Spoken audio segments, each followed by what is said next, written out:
chapter 18. After these things, Paul departed from Athens and came to Corinth, and found a certain Jew named Aquila, born in Pontus, lately come from Italy with his wife Priscilla, because that Claudius had commanded all Jews to depart from Rome, and came unto them. And because he was of the same craft, he abode with them and wrought, for by their occupation they were tent makers. And he reasoned in the synagogue every Sabbath, and persuaded the Jews and the Greeks.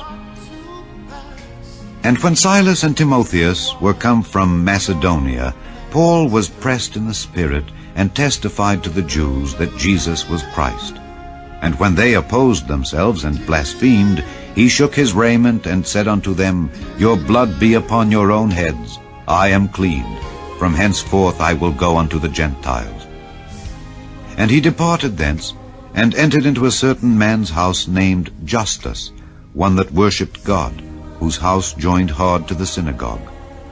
And Crispus, the chief ruler of the synagogue, believed on the Lord with all his house.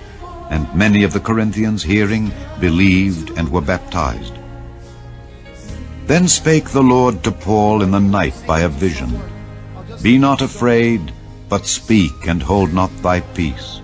For I am with thee, and no man shall set on thee to hurt thee, for I have much people in this city.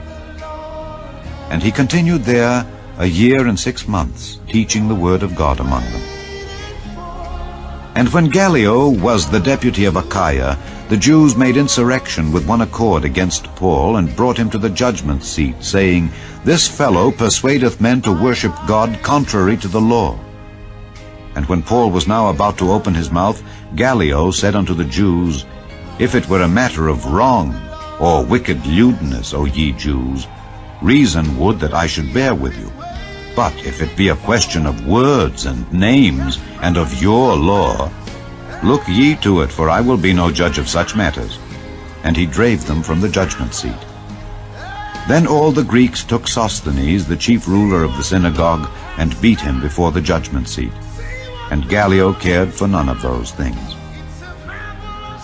And Paul after this tarried there yet a good while, and then took his leave of the brethren, and sailed thence into Syria, and with him Priscilla and Aquila, having shorn his head in Cenchrea, for he had a vow. And he came to Ephesus, and left them there. But he himself entered into the synagogue, and reasoned with the Jews. When they desired him to tarry longer time with them, he consented not, but bade them farewell, saying, I must by all means keep this feast that cometh in Jerusalem, but I will return again unto you, if God will. And he sailed from Ephesus. And when he had landed at Caesarea, and gone up and saluted the church, he went down to Antioch. And after he had spent some time there, he departed, and went over all the country of Galatia and Phrygia in order, strengthening all the disciples.